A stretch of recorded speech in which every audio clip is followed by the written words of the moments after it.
מעלת תורתו וספריו הקדושים של מי? זה האפשר לכם ותאמרו. אמר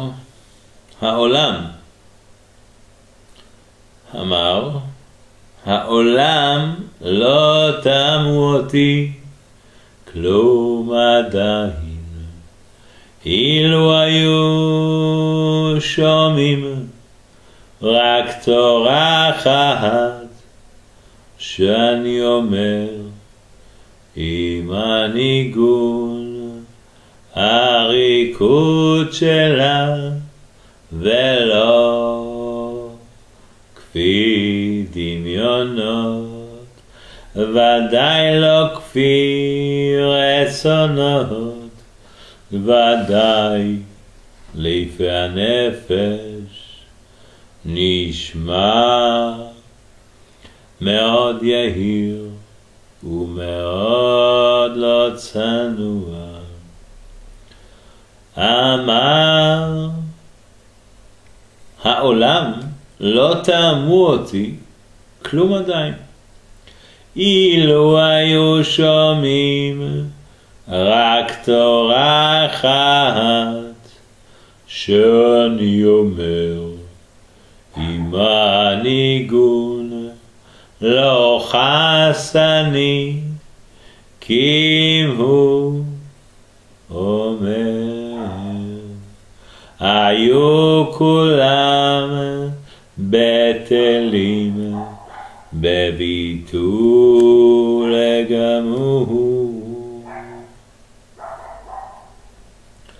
היינו כל העולם כולו, אפילו חיות, עשבים וכל מה שיש בעולם, הכל היו מתבטלים בכלות הנפש מגודל עוצם התענוג, אבל מדובר בתענוג אמיתי, לא דמיונות ולא תענוגים של הבל, כי אם בתענוג אמיתי, תענוג אמיתי, רוחני אמיתי. המופלג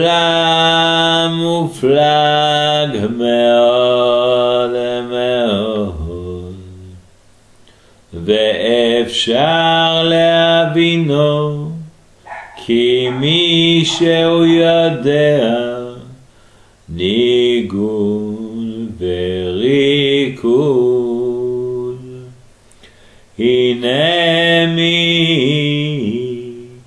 שמנגן מטבע ניגון שנמשך נפש השומע אחר הניגון, ומתבטל בכלות הנפש אחר תנועות הניגון, כפי כל תנועה ותנועה של הניגון, כפי מה שיש כוח לאותה תנועה לשבר לעורר הנפש להמשיכה אחריה, להמשיכה אחריה.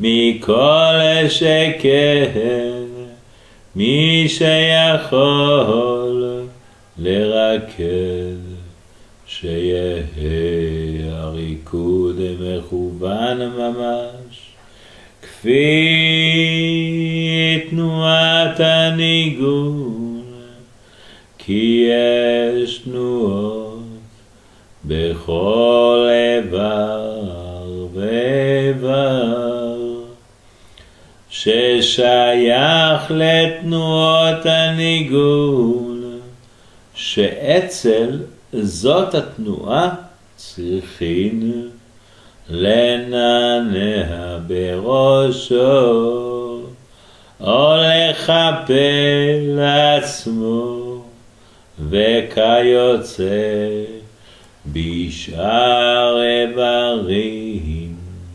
שצריכים לעשות תנועה בגופו כפי תנועות הניגון, מכוון ממש וכפרט מי שמנגן, ובפרט מי שמנגן,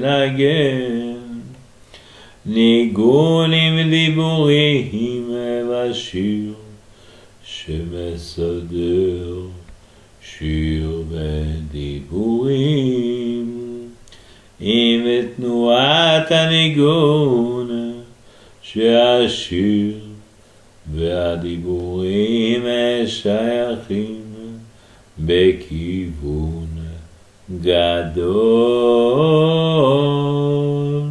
להניגון.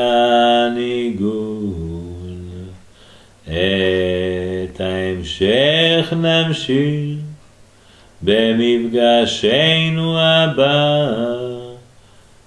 ערב טוב.